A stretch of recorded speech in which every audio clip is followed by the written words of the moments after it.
점심 맛있게 드셨죠? 예, 점심 저도 맛있게 먹었습니다. 지난 주일날 윤세희 집사님이 김장광 집사님을 꽝하고 찍었어요. 자, 우리 오늘 김장광 집사님 읽어주실 텐데 다음 주에 누구를 꽝 찍을 거예요? 윤태 집사님 하려고 했는데 짠 거 같아 둘이. 그 권정자 권사님. 권정정 원사님 딩동댕 당첨되셨습니다. 다음 주에 아직은 괜찮죠? 읽으시는 거. 아유, 사람을 뭘로 보고 그따위 질문을 하고 있어 진짜. 이제 거기서 권정자 원사님 그 다음 주에는 좀 더 높이 찍어봐요 그럼. 높이 한번.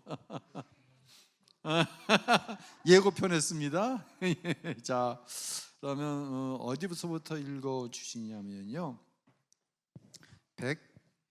169쪽 우리가 가지고 있는 사랑 밑에서 아홉째째 아니다. 이 뱀 얘기는 168쪽에 뱀 이야기는 제가 건너뛰자고 그랬어요. 정말 이상한 접근을 하고 있지 않은가부터 한번 읽어 주세요. 예. 168쪽. 예. 밑에서 둘, 넷, 여섯, 일곱. 네네네. 예, 찾았습니다. 정말 이상한 접근을 하고 있지 않은가? 오늘날의 교회에서도 이러한 접근을 할 때가 가끔 있다. 죄책감을 이용해서 사람들로 하여금 스스로 무언가를 해야 한다고 생각하게끔 조종하는 것이다. 우리가 예수 그리스도 안에서 우리 자신의 정체성을 확립하면 우리의 사랑의 동기를 가지게 되기 때문에 죄책감에 조종당할 필요가 없게 된다. 은혜로 사는 것이 거룩한 삶이다. 우리가 은혜 안에 있으면 우리가 스스로 노력하려고 발버둥 치지 않아도 율법으로부터 자유로워지고 자연스럽게 성경이 가르치는 삶과 연결된다. 신약 성경을 율법적인 관점에서 접근하면 구약 성경과 마찬가지로 모든 것이 의무로 다가온다. 율법적인 그리스도인은 성경을 볼 때 죄책감과 정죄감을 느낀다. 그러나 하나님이 의도하시는 바는 그것이 아니다. 은혜의 관점에서 성경을 보게 되면 하나님을 영화롭게 하고 싶다는 마음이 저절로 우러나온다. 예. 무슨 얘기 나오냐면요, 어느 교회에 전이라고 하는 신자가 있는데 어느 날 뱀이 와서 물었어요. 근데 이 전은 교회에 잘 안 나와요. 목사님께 이제 방법이 없으니까 너무 무서우니까 기도해달라고 그랬는데 목사님이 이렇게 기도하셨어요. 하나님, 뱀이 전을 물게 하셔서 감사합니다. 전이 지금까지 하나님의 뜻을 깨닫지 못하고 이루고 살았는데 이제 비로소 저한테 와서 기도해달라고 그러네요. 바라는 것은 존의 다른 형제들도 뱀을 통해서 꽉꽉 물게 해주셔서 다른 형제들도 다 교회에 나와서 열심히 신앙생활하게 도와주세요. 이렇게 기도했다는 거예요. 정말 이상한 접근이라고 얘기하는 거예요. 여러분, 이런 접근이 우리 안에 있어요, 없어요? 이런 접근이 있어요. 또 실질적으로 흔히 이야기하는 이런 어려움으로 하나님 앞에 나오는 사람이 있어요. 하지만 모든 접근이 이렇게 이루어져서는 된다, 안 된다? 안 된다는 거예요. 은혜라고 하는 것은 그 출발점이 항상 사랑에 있는 거예요. 뭔가를 이루기 위함이 아니라 사랑하기 때문인 거예요. 뭔가를 이루려면 발버둥을 쳐야 돼요. 이거 이해하시죠? 발버둥 치면서 산다고 하는 거. 근데 신앙생활도 발버둥 치면서 한다? 그게 아니라는 거예요. 신약 성경을 율법적인 관점에서 보면은 그냥 항상 죄책감. 내가 뱀에 물렸네. 내가 교회 제대로 안 나가니까 뱀이 물었네. 항상 이런 죄책감. 그 원치 않던 고난이 나를 하나님께로 인도한다고 한다면 이것은 스스로 하나님의 은혜의 역사를 경험하는 거예요. 그런데 모든 부분이 이런 의무감, 정죄함 이런 것을 가지고 있다고 한다면 아직도 나는 은혜가 아닌 율법에 묶여있는 증거라는 거예요. 그래서 은혜의 관점에서 성경을 보면 하나님을 영화롭게 해드리고 싶다. 누구를 영화롭게? 항상 하나님을 영화롭게, 하나님을 영화롭게 해야지, 영화롭게, 이게 아니라 이러면 얼마나 재미가 없어요. 신앙생활이 얼마나 기분 나빠요. 지금 2시부터 지방의 정결인 전도대회가 오늘 강서교회에서 있어요. 1년에 한 번씩 하는 건데 우리 교회도 계속 참석을 했거든요. 그래서 이제 우리 교회도 이제 50만 원 선교비로 지출을 했는데 정결인 전도대 비용을 좀 쓰고 나머지는 작은 교회 교육자들을 돕는 일에 사용을 하고 그래요. 근데 지금 저희 교회가 한 2, 3년 전부터 안 가요. 코로나 때는 못했고 안 가요. 왜냐하면 점점 가는 숫자가 줄어들더니 어느 해는 오후 예배만 괜히 없앴다라는 생각이 드는 거예요. 오후 예배는 없앴는데 가는 인원은 뭐 한 서너 명 가는 거예요. 의무감으로 가는 거예요. 쉽게 얘기하면 뭐가 되면 가? 은혜가 되면 가. 근데 이런 좀 거시기한 표현을 했는데 은혜가 안 된 거예요, 여러분에게. 은혜가 안 되니 신자들이 점점 안 가는 거예요. 근데 이제 지방에 이제 전도부장, 저도 이제 전도부장, 저는 코로나 때 전도부장을 했거든요. 코로나 때 전도부장을 하면서 내 안에 어떤 마음이 들어왔냐면 잘 됐다 참. 작은 교회를 돕는 거면 진짜로 돕자. 가짜로 돕는 게 아니라 진짜로 돕자. 그렇게 하고 전도부원들, 목사님, 장로님들을 불러놓고 말씀을 드렸어요. 코로나 시국에 강사 불러다가 뭐 나라에서 하지 말란다고 안 하는 게 아니라 난 이 기회에 좀 바꿨으면 좋겠습니다. 진짜 작은 교회 돕게 하고 은혜는 개교에서 받고. 왜냐면 뭐 좀 새로워져야 되는데 가면 뭐 그냥 은혜 받는 시간보다는 누구를 이렇게 소개하고 누구를 인사시키고 그리고 박수 쳐드리고 정말 설교를 임팩트 있게 해서 은혜를 받으면 그나마 괜찮은데 그게 몇 년 동안 잘 이루어지지 않은 거예요. 그래서 무슨 결의를 했냐면 성결인 전도대회 하지 말고 개교회에서 이전처럼 헌금합시다. 그 대신 제가 우리 장로님들께는 양해를 구했어요. 그래서 평상시에 우리 교회가 한 50만 원 정도 이렇게 헌금을 했는데 이번엔 200만 원 합시다. 진짜 작은 교회 도웁시다 그래가지고 뭐 제가 저희 교회에서 앞장서지 않으면 다른 교회에다가 뭔 얘기를 하겠어요. 뭐 얘기할 수 없죠. 그리고 제가 일일이 다 우리 지방 80여 개 교회 담임 목사님께 일일이 다 전화를 드려서 취지를 설명했어요. 그 해에 작은 교회 돕기 헌금이 제일 많이 나왔어요. 그래서 작은 교회를 다 도울 수 있었어요. 그리고 뭐 작은 교회 돕는데 식사 자리를 마련해가지고 그냥 전도부장이 나와갖고 내가 내 돈 아니잖아요. 개교에서 헌금한 돈인데 그럼 막 전도부장 수고했다고 박수 받고 식사도 없앴어요. 식사 비용만큼 더 작은 교회 가게 했어요. 이런 일들이 교회 안에 많아요. 의무감으로. 이게 없을 수는 없어요. 사실 교회 안에도. 이게 없으면 목회가 어려운 게 사실이에요.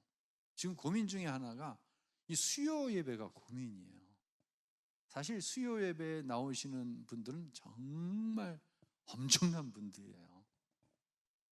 7시 반이면 사실 퇴근도 못 하시는 분들이 많아요. 우리 교회에. 이걸 그냥 어떻게 그냥 죄송한 표현이지만 제가 이제 안식월 갔다 와서 한 달 정도 수요 예배까지가 설교를 했거든요. 한번 해보려고. 죄송한 표현이지만 한번 수요 예배를 살려보려고 내 나름대로. 근데 결론은 뭐냐면 이거 안 된다는. 이 얘기하면 여러분한테 정죄감만 주어지는 거예요. 내가 뭐 권사가 돼갖고 수요 예배도 안 나오고, 아니 한낮에도 다리에 심 풀려갖고 권정정 원사님 빼놓고요. 예. 다리에 심 풀리고 앞에 안 보여서 넘어지고 자빠지고 그러는데 밤에 7시 반에 밥 해줘야 되고 밥 온 거 치우고 가족들 맡고 왜 권사가 돼갖고 안 나오냐, 이런 정죄감만 줄 필요는 사실 없는 거예요. 제가 권사가 돼갖고 수요일 날 교회 안 나와도 된다는 얘기하는 거 절대로 아닙니다. 은혜로 받으세요. 아멘. 예, 무슨 의미인지는 알고 받으세요. 이게 수요 예배에 대한 지금 숙제가 생긴 거예요. 우리 장로님들하고 제가 이거 11월 안에 의논할 거예요. 미리 지금 숙제 드려요. 이 금요일 그럼 못 나오면 못 나오는 대로 얼마나 또 정죄감이 들고. 그래서 이걸 현실적으로 어떻게 좀 해결했으면 좋을까. 내일 모레 이제 미성원 모이는데 제가 가서 물어볼 거예요. 개교회는 어떻게 하고 있는지. 우리 교회만 그런 건 아니거든. 지금 다 그런 거거든. 다. 예, 다 그런 거. 오후 예배 우리는 지금 엄청나게 많이 나오는 거예요. 오후 예배. 오후 예배 슬그머니 없어진 교회들이 많아요. 지금 그냥 슬그머니 이것도 안 되고 저것도 안 되고. 예. 못 나오는 사람들은 정죄감 갖고. 신앙은 그런 게 아니라는 거예요. 자, 계속 읽어보면서 자, 뭔가 열쇠를 한번 찾아보죠. 은혜의 관점에서 성경을 보게 되면 하나님을 영원하게 하고 싶다는 마음이 저절로 우러나온다. 여기까지 읽었어요. 계속 읽어주세요. 성경을 읽고 하나님의 계명을 알게 될 때 예수님이 나를 통해 살 수 있는 길을 발견한다. 마음에 자연스러운 소원이 생겨서 하나님께 순종하게 된다.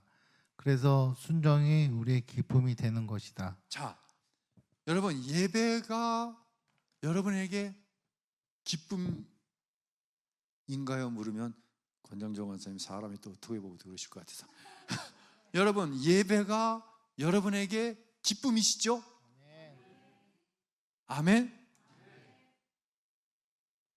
성경을 읽는 게 여러분에게 기쁨이시죠? 이건요, 누누이 말씀드리지만 이건 우리의 정신까지 가지고는 안 되는 거예요. 내 영이 주를 찬양합니다. 내 영이 주를 찬양합니다. 뭐가 찬양해요? 내 주를? 내 영이 주를 찬양하는 거예요.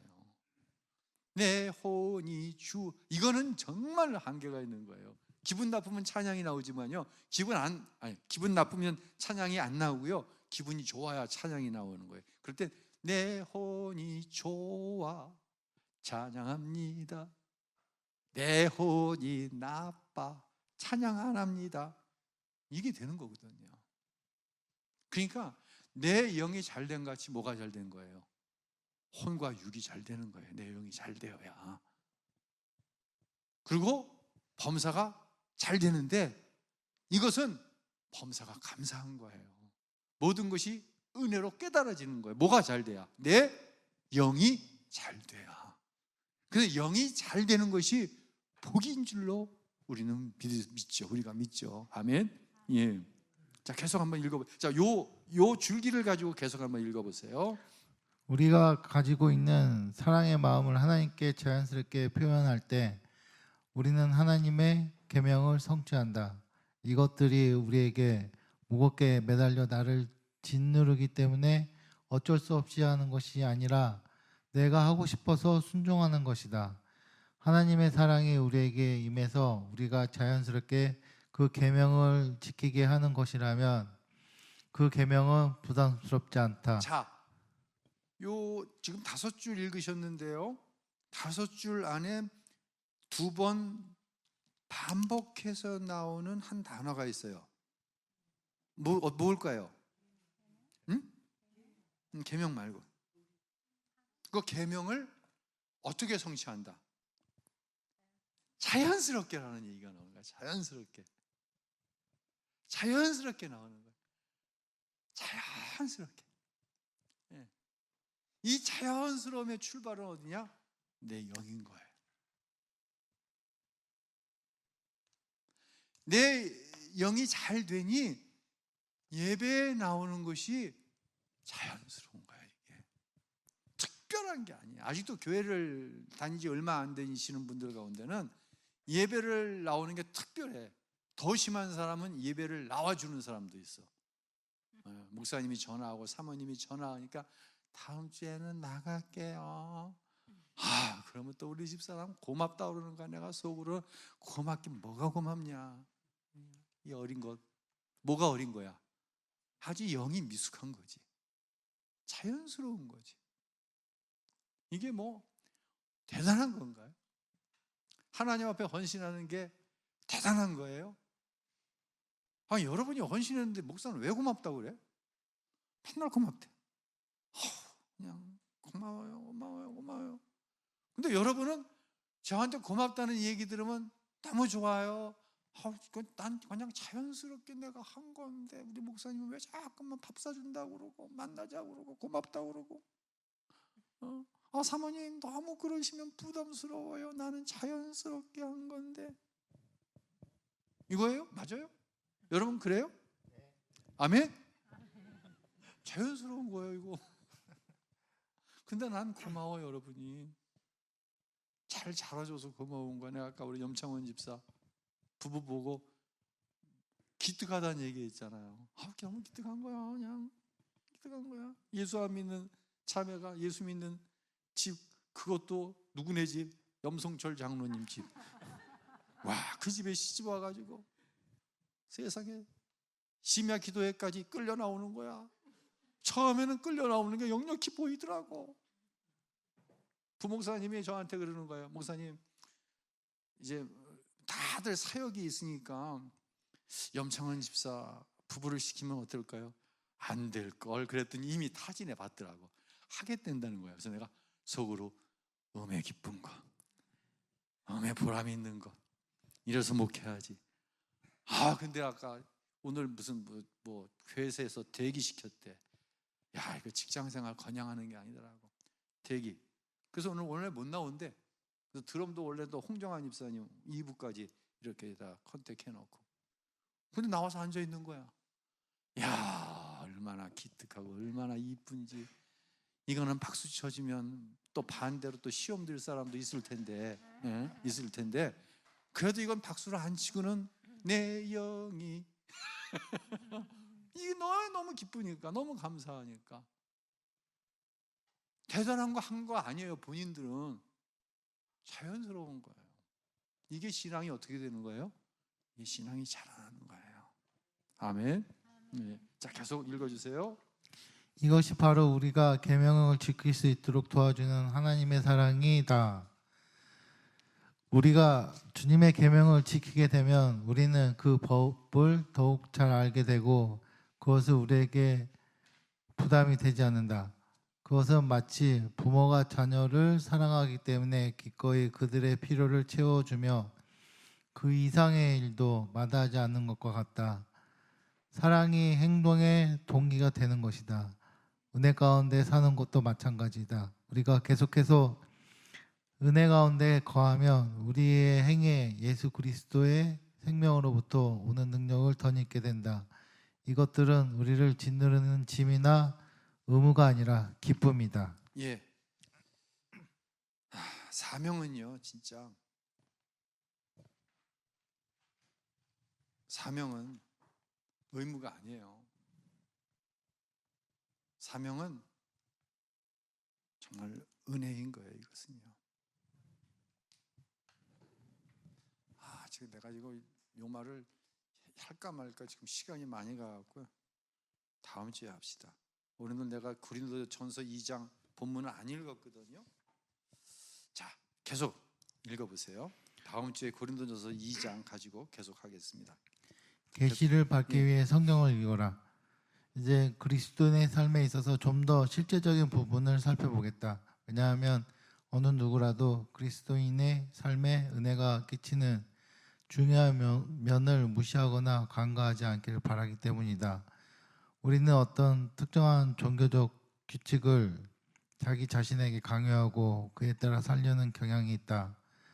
하지만 동전의 다른 면을 보는 것처럼 우리가 종교적 규칙을 뛰어넘어 은혜로 살게 되면 마음의 부담이 아닌 하나님을 향한 소망이 생긴다. 예. 사실 우리가 신앙생활 가운데 마음에 부담되는 게 있어요, 없어요? 많아요. 우리 교회는 이미 구역 예배가 없애라고 그러지 않는데 자연스럽게 없어졌어요. 이 기관별 모임은 사실 옮아간 거예요. 근데 이걸 안 한다고 없애는 거는 목회적으로 사실 굉장한 부담이 돼요. 그런데 어느 교회 이제 헌신 예배를 제가 인도하기 위해서 가봤는데 가는데 몇몇 사람이 카페에 모여갖고 뭐 이렇게 성경을 이렇게 제가 딱 아는 거예요. 왜 그런 걸 너무 많이 봤으니까. 그 시간에 뭐 한 거야? 몇 사람이 모여갖고 해본 사람이 있을걸? 구역 예배 드린 거야. 구역 예배. 구역 예배는 뭐예요? 주중에 구역원들이 돌아가면서 그 집에 모여 예배 드리는 게 구역 예배잖아요. 근데 현실적으로 주중에 구역 예배가 가능한 구역도 있지만 가능하지 않은 구역이 사실 대부분이에요. 그래요, 안 그래요? 최경원 선생님 구역이 예전에 그래도 좀 제일 잘 모이는 편이었어요. 근데 지금 같은 경우에는 모일 수 있을까? 모일 수는 있어. 뭘로 모이면? 의무감으로 모이면.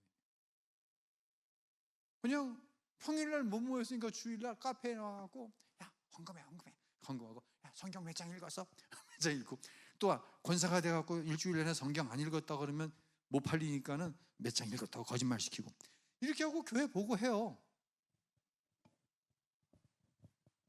이 의무감, 이 정죄감. 사실 목회를 하고 교회를 운영하다 보면은 이런 의무감을 여러분에게 아주 안 주어드릴 수는 없어요. 그런데 이것을 의무감이나 정죄감이 아닌 은혜로 되어지는 교회가 좋은 교회고, 이것이 잘 은혜가 정착이 되면 결국 그 교회가 부흥을 하고 성장을 해요. 의무감으로 세워지는 것은요 정말로 한계가 있어요. 성경을 오늘 이 제목이 뭐냐면 계시를 받기 위해 성경을 읽어라. 여러분 계시를 받기 위해 성경 읽으면 이것도 사실 뭐예요? 의무감이야. 이것도 사실 이것도 의무감. 번역을 왜 이렇게 해놓는지 모르지만 여러분 계시를 받기 위해 성경 읽어요? 아니에요. 내 영이 하나님의 말씀을 즐거워하니까 읽는 거예요. 그러나 여기 이렇게 되기까지는 스텝 바이 스텝이 필요해. 처음에는 의무감으로 읽어. 교회에서 뭐 성경 읽기 뭐 매일 얼마씩 읽는다 그러니까 참여해. 그래서 어떤 때는요 구역 보고를 2주간에 구역 예배 안 드렸어. 그럼 전화해 구역장에. 일단 내가 보고해 놓을 테니까는 다음 주에 한꺼번에 다 해. 그리고선 안 드렸는데 보고하고 주보에 올려. 그리고 그 주일날 뭐였고 지지난주에 몇 장 읽었어? 지난주에 몇 장 읽었어? 지지난주에 헌금 안 한 거 그건 내가 메워 넣었거든. 그러니까 얼마씩 뿜빠이해서 이런 과정이 아주 안 필요한 건 아니에요. 그런 과정을 통해서도 올라가는 게 있어요. 근데 성경은 계시를 얻기 위해서 읽는 건 아니에요. 내 영이 하나님의 말씀을 기뻐하는 거예요. 즐거워하는 거예요. 하나님의 말씀인 성경이 꿀송이보다 더 단 거예요. 목사님 저는 아닌데요. 여러분의 영이 잘 될 수 있기를 바랍니다. 배고프면 뭐 먹어요? 배고프면 밥 먹어요. 정신적으로도 고플 때가 있어요. 그럴 때 좋은 음악을 듣는다든지 좋은 영화를 본다든지 좀 좋은 풍경을 본다든지 그럼 흔히 이야기하는 힐링이라는 걸 해요. 내 영이 배고픈 거를 알아야지 내가 영적인 사람인 거예요. 내 영이 배고프면 뭐 먹어야 돼요? 하나님 말씀을 찾게 되는 거예요. 항상 그런 상태는 아닐지 모르지만 내 영이 곤고해. 그러니 하나님 말씀 앞으로 다가가는 것, 이것이 영적인 원리인 거예요. 예배 마찬가지라고 그랬어요. 그렇죠? 찬양, 내 영이 주를 찬양하는 거예요. 찬양하면 뭐가 기뻐? 내 영이 기쁜 거예요. 내 영이 힘을 얻는 거예요. 아멘. 하나님의 말씀을 보면 내 영이 배부른 거예요. 내 영이 힘을 얻는 거예요. 그냥 육체적으로 정신적으로 피곤하고 고난 가운데 있지만 내 영이 힘을 얻으면 이 일들이 감당이 되어지는 거예요. 이것이 습관화가 되어지면 하나님 말씀 봐야지, 하나님 말씀 가운데 답을 얻어야지, 그리고 하나님 말씀으로 나아가는 거예요. 그러니까 뭐 성경 읽기 프로그램, 뭔 프로그램으로 교회를 돌리면 이건 반드시 한계가 와요. 무조건 여러분의 영이 잘 될 수 있도록 여러분이 하나님의 은혜를 받으시면 되는 거예요. 아멘. 자, 계속 읽어보세요. 우리는 왜 성경을 읽는가? 성경은 영적인 삶을 완성하는데 중요한 부분이다. 하지만 율법적인 관점을 갖고 성경을 읽는 사람은 정보를 얻기 위해 또는 성경의 전문가가 되기 위해 성경을 보게 된다. 그러나 그것은 공허한 의식 같은 것이다. 어린 시절 주일이 되어 교회 가면 날마다 성경을 읽었는지를 점검하는 종이가 벽에 붙어 있었던 기억이 난다. 주일 전날 읽어야 할 분량을 읽지 않았으면 얼른 성경책을 펴서 허둥지둥 건성으로 읽곤 했다. 어쨌든 성경을 읽기는 했다. 어른이 된 지금도 성경책을 보면 읽어야 한다는 부담감을 가지게 되고 한꺼번에 많은 말씀을 읽는 다음에야 안다감을 느낄 때가 있다. 이것은 성경을 읽는 이유도 방법도 아니다.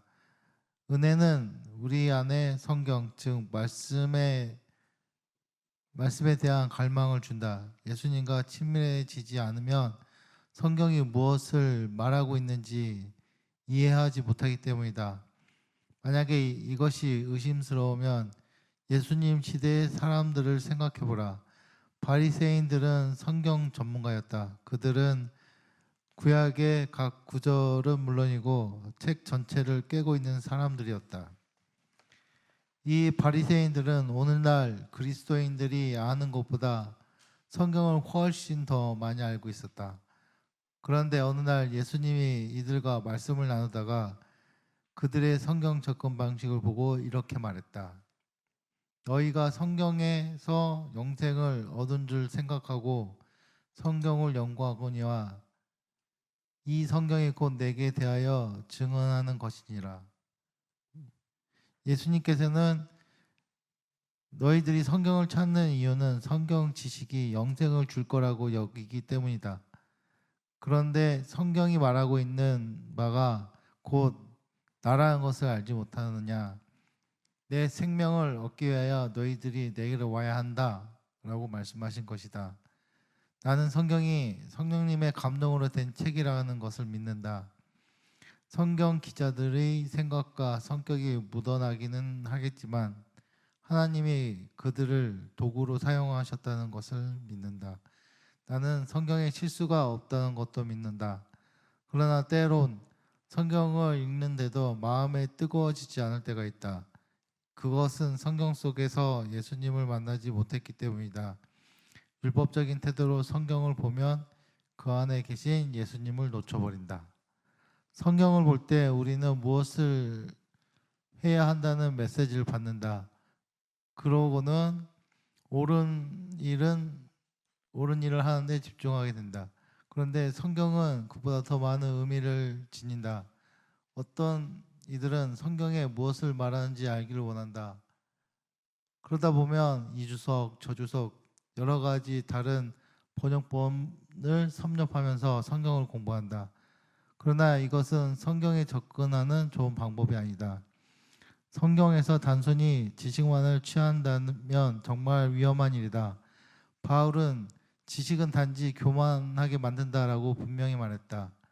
하나님께서는 우리가 성경을 통해 예수님을 좀 더 친밀하게 알기를 원하기 때문에 우리가 성경을 통해 단순히 지식만 얻는 것은 충분하지 않다. 영생은 곧 유일하신 참 하나님과 그가 보내신 자 예수 그리스도를 아는 것이니라. 요한복음 17장 3절. 영생은 하나님과 예수님을 아는 것이라고 했다. 우리는 정보를 얻기 위하여 성경을 읽는 것이 아니라 계시를 받기 위해 읽어야 한다. 성령님이 성경의 단어들에 생기를 불어넣어 우리에게 살아 역사하시는 말씀이 되게 하시는 것이다. 성경을 바르게 읽을 때 하나님이 우리에게 말씀하시는 것을 경험하게 된다. 그러나 우리가 예수님을 만나지 않고 습관적으로 성경을 읽으면 성경을 은혜의 관점에서 보지 못하며 그 말씀의 생명력을 얻지 못한다. 얼마 전에 나는 남성 수련회에 참석하느라고 며칠 동안 집을 떠났다. 그곳에서 머문 첫날 저녁 잠자리에 들 시간이 되었다. 여행 가방을 열고 목욕 용품을 챙기다 아내의 쪽지를 발견했다. 그 쪽지는 아내의 애정이 담긴 정말 달콤한 내용이었다. 나는 반드시 미소를 지었다. 다음 날 아침 옷을 입고 모임에 갈 준비를 하는데 양복 주머니에 또 뭔가가 있었다. 꺼내보니 또 다른 쪽지였다. 처음 것보다 더 낭만적인 내용이어서 더욱 감동이 되었다. 그날 저녁에도 다음 날 아침에도 같은 일이 반복되었다. 다음 날 저녁에 결정적인 일이 일어났다. 여행 가방을 열고 속옷을 꺼내는데 편지 봉투 하나가 떨어졌다. 그 봉투를 집어드는 순간 아내의 향수 냄새가 가득히 밀려왔다. 편지를 그만 보면서 읽을까 이거? 이거 아주 불편해할 사람들이 있을 것 같은데.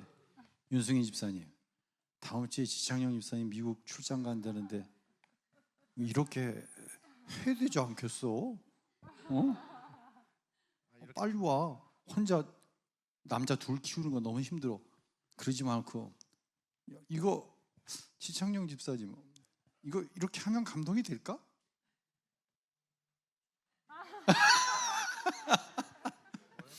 자, 성경이 바로 이와 같다부터 읽어주세요. 자, 성경이 바로 이와 같다. 성경은 학문적인 책이 아니다. 이 책은 세상에 있는 어느 책과는 달리 하나님께서 우리에게 보내는 사랑의 편지다. 우리가 은혜의 관점으로 그 책에 접근할 때 우리는 간절한 소원을 가지고 예수님에 대한 사랑과 친밀함을 키워나갈 수 있다. 우리가 주일마다 말씀을 듣는데 성경을 꼭 읽어야 하냐고 누군가 물어본다면 나는 물론이라고 대답할 것이다. 어떻게 성경은 안 읽고 살 수가 있겠는가? 예, 감사합니다. 오늘 여기까지 읽는데요. 저는 목사잖아요. 성경을 안 읽을래야 안 읽을 수가 없어요. 저는 왜? 그 성경을 여러분에게 가르치고 그 성경이 21세기를 살아가는 여러분에게 무엇을 주고 있는지 하나님께서 그거를 성령 안에서 어떻게 쓰든지 해석해내서 여러분에게 설교로 전달을 해야 되기 때문에 저는 성경을 안 읽을래야 안 읽을 수가 없어요. 근데 저는 이 말이 여행을 간, 출장을 간 남편의 요소에 그 아내의 관심과 애정과 사랑이 담겨 있는 사인들이 여러 가지 표현으로 묻혀 있는 거거든요. 성경이 나에게 하나님이 나를 사랑하신다고 하는, 나를 얼마나 사랑하시는지 그 결과가 십자가에서 귀결되는데 그것을 여러 가지 뭐 메모를 통해서, 향수를 통해서, 더 감동적인 말을 통해서, 마치 여보 내가 당신이 지금 출장 가 있지만 당신 곁에 있어. 곁에 있는 게 아니지. 이건 내가 당신과 어떻게 있어? 빨리 함께 있어. 이 사인이잖아. 성경은 우리에게 그런 말씀이라는 거예요. 하나님이 야 아들아 딸아 내가 너와 함께 있어. 때로는 위로로, 때로는 아직 눈에 보이지 않지만, 믿음은 바라는 것들이 실상이고 보이지 않는 것의 증거인데 이루어지지 않았지만 이미 이루어진 것으로 믿어지고. 할렐루야. 예. 그런 그리스도의 향기로 가득 채워져 있는 것으로 성경을 읽는다면, 성경 안에서 하나님이 당신이 나에게 어떠한 존재인지, 나랑 지금 어떠한 관계성 안에서 움직이고 계신지 계시 열어 보여주시는 거예요. 지금 이것을 우리가 볼 수 있다면 얼마나 힘이 되겠어. 얼마나 힘이 되겠어. 이렇게 될 수 있기를 바랍니다. 뭐 여기 지금 뭐 어린이들 날마다 읽고 와서 이렇게 체크하게 이 과정 필요합니다. 시작은 그렇게 해요. 옛날에 수련회 가면은 뭐 하나만 밥 안 줬어. 요절 안 먹으면 밥 안 줬어. 유치해요? 그거 해야 돼. 그 과정은 거쳐야 돼. 유치하지만 그 과정을 반드시 있어야 돼. 어느 순간 그렇게 안 하나님의 말씀이, 그렇게 외운 하나님의 말씀이 나를 쳐서 복종시키는 거예요. 우리 유진이가 그 부평제일교회 부목사 제가 할 때 성경 지지대에 나가면은 하나님이 세 이러면 삥 눌러. 하나님이 세 하면 하나님이 세상을 이처럼 사랑하사 독생자를 주시면 쫙 외워버려. 그리고 태초에 삥 누르고 태초에 하나님이 천지를 창조하셨느니라 창세기 1장 1절. 다른 애들은 기회를 안 줘. 그렇게 외웠어. 그랬더니 뭔 얘기가 나오냐면, 그때 제가 교육당담 목사였으니까 아버지가 문제를 유출했다. 그렇게 소문이 보였어, 교회 안에. 그렇게 외웠어요. 그런데 내가 볼 때는 이제 30대 중반이 되어서 내가 우리 딸을 볼 때는 어떤 때는 미안하고 어떤 때는 괘씸해. 미안할 때는 언제냐면 목사 딸이 죄도 아닌데, 또 괘씸할 때는 언제냐면 지도 청년이다. 청년보다 안 나오고 지가 나이를 먹으면 먹었지. 여정이도 나오는데 뭐 이런 마음이. 근데 그 말씀이 순간순간 이게 튀어 올라오는 것을 봐요. 제가 설교 가운데 어떤 얘기를 하면은 이렇게 지적이 아니라 아빠 그건 무슨 의미로 말씀하셨어요? 그리고 그걸 이렇게 어떤 때는 바로 잡아줘. 현민이가 그렇게 성경을 외웠었지. 허성봉 권사님이 막 외우게 하셔서 그 말씀이 살아있어요. 그 안에. 왜 저기는 아멘 안 해? 그거 믿는 거지. 응? 그거 믿는 거잖아. 하나님 말씀이 살아있어요. 역사해요. 그래서 아이들은 그렇게 하세요. 뭐 지들이 읽고 싶으면 읽어야지 뭐 억지로 읽는다고 천만의 만만의 말씀. 그때는 그게 안 돼요. 은혜로, 기쁨으로, 배고파서. 그거 아니, 여기 있는 우리끼리 얘기지. 저 청년부에서는 야 다음에 뭐 어디까지 읽어와 그거 해야 돼요. 청년부까지는. 그 말씀이 돼야 이 자리에 앉아서 설교가 귀에 들어오는 거예요. 그 말씀이. 여기서부터 뭐 아브라함이 뭐 요셉은 몇째 아들이 이걸 가르칠 수는 없어. 이 자리에서 라헬이 난 아들이 하나예요, 둘이에요, 아니면 12이에요, 뭐 이거 이 자리에서 할 수는 없어. 그 자리에서 그건 청년부까지 맞춰줘야 되는 거예요. 그런데 어느 순간부터 말씀의 향기가 난다. 말씀에서 그리스도의 향기가 난다. 말씀에 그리스도의 향기가 나던 것이 나에게 옮겨와서 나한테 누구의 향기가 난다? 그리스도의 향기가 난다. 그래서 바울은 우리를 향해 여러분은 그리스도의 향기입니다. 여러분은 그리스도의 뭐다? 편지입니다 라고 얘기하는 겁니다. 왜? 자기가 하나님 말씀을 통해서 그리스도의 향기가 됐고, 자기가 그리스도를 만남으로 그리스도의 편지가 됐거든. 이 일이 여러분에게 있기를 원합니다. 그 얘기하는 거거든. 할렐루야. 특별히 지난 금요일 날 영적인 사명에 대해서 말씀을 드렸는데, 오늘도 정말 수고 많으셨어요. 오늘 또 뭐 찬양 때 칸타타 시작했다며, 또 김밥 먹었다며, 난 소고기 먹었는데 얼마나 수고가 많아요. 우리가 분명히 이건 입력되어진 게 아니라 분명히 확신하는 게 있어요. 천국에 가면, 제가 지난 금요일 날 천국과 지옥이 있다, 지지난 주일날 얘기했더니 3분의 1을 아멘 하더라고. 그러면 주님 앞에 섰을 때 상급이 있고 책망이 있습니다 그랬더니 아멘 하는 사람이 한 10분의 1밖에 안 되더라고. 10분의 1밖에 안 되더라고. 여러분, 천국에 가면 상이 있어요. 여러분이 받을 상이 있어요. 아멘. 예. 그거 하면서 찬양했거든요. 오늘 한번 해같이 빛나리라, 이거 아주 오래된 찬양이에요. 한번 불러보도록 하겠습니다.